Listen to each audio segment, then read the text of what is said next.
श्री सद्गुरु महाराज की जय। प्रातः स्मरणे अनंत श्री घोषित परमाराध्य संत सद्गुरु महर्षि में ही परमहंस जी महाराज का प्रवचन। ईश्वर भक्ति रूपी सूर्य का उदय हो तो दुख रूपी रात नाश हो जाएगी। बंदाऊं गुरु पद कंज कृपा सिंधु नर रूप रे महामोह तम पुंज जासु वचन रवि कर निकर।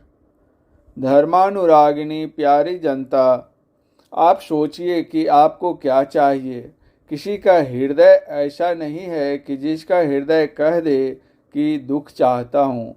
यदि किसी को आप देखते हैं कि दुख उठाने के लिए अमुक व्यक्ति तत्पर है, तो आप समझिए कि वह सुख पाने के लिए दुख उठाता है।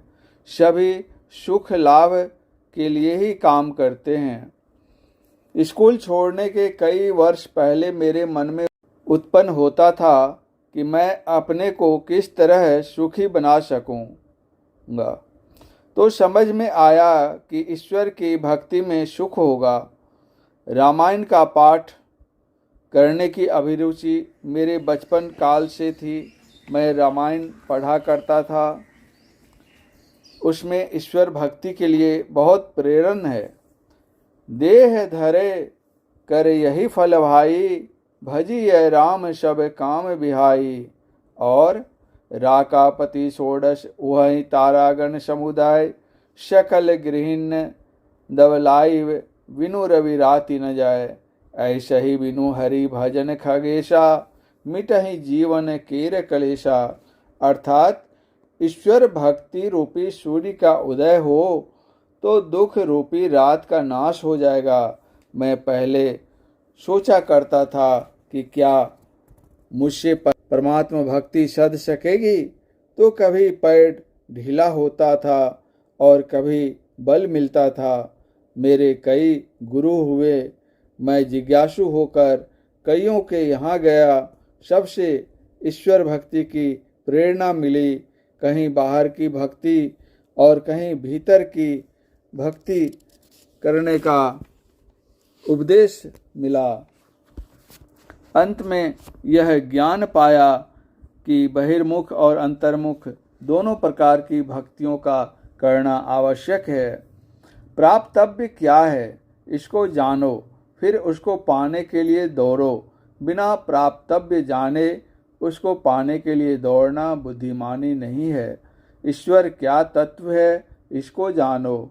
मैं पहले जानता था कि राम ईश्वर है, शिव ईश्वर है। रामायण पढ़ने से राम और शिव दोनों को ईश्वर जानते थे। घर में भगवती की पूजा होती थी तो उनको भी देवी मानता था। फिर गाणपत्य और सौर भक्त को भी जानो। फिर समझा कि नरसिंह रूप, क्षीर समुद्रवासी, साकेतवासी, दशावतारी सभी रूप उन्हीं ईश्वर के हैं। ऐसा सुना और कहीं कहीं ऐसा पढ़ा भी।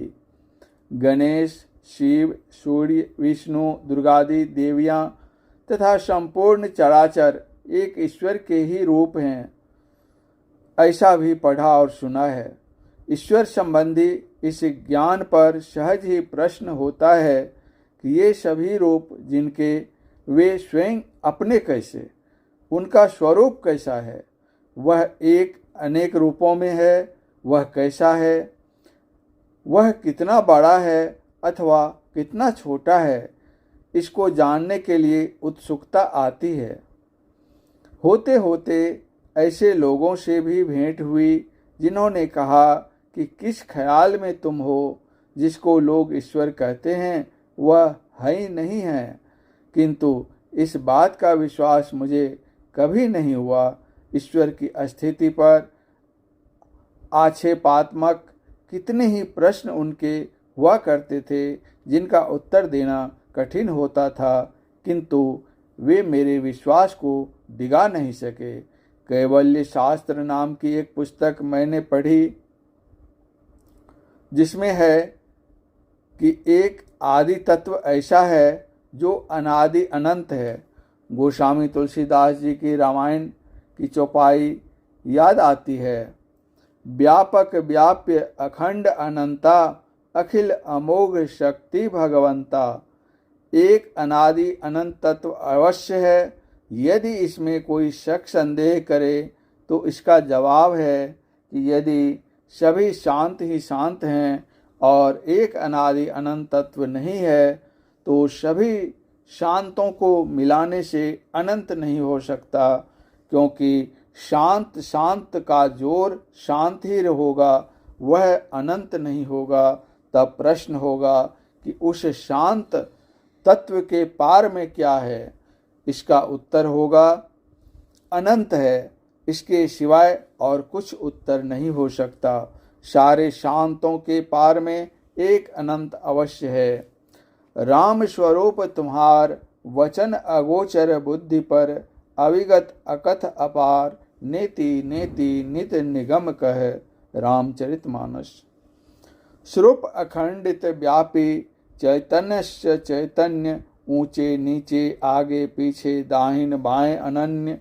बड़ा ते बड़ा, छोट ते छोटा, मीही ते सब लेखा। सबके मध्य निरंतर साईं, दृष्टि दृष्टि सो देखा। कबीर साहब, बड़ा से बड़ा क्या हो सकता है जिससे बड़ा और कुछ नहीं हो सके?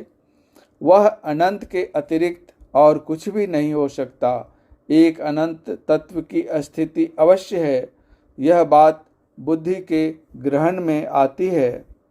अलख अपार अगम अगोचरी, नातिषु काल न कर्मा। जाति अजाति अजोनि संभव, नातिषु भाव न भरमा। साचे सचियार बिटहु कुरवानो, नातिषु रूप वर्णु नहीं रेखिया। साचे शब्द निशानो। गुरु नानक साहब। कबीर साहब, गुरु नानक साहब और गोस्वामी तुलसीदास जी, इन तीनों संतों को इधर के लोग विशेष जानते हैं। ये तीनों संत कहते हैं कि एक अनादि अनंत तत्व अवश्य है। परम पूज्य गुरुदेव का यह प्रवचन पूर्णिया जिला के श्री संतमठ सत्संग मंदिर सिकलीगढ़ धरहरा में दिनांक 25/11/1955 ईस्वी को अपराह्नकालीन सत्संग में हुआ था। श्री सद्गुरु महाराज की जय।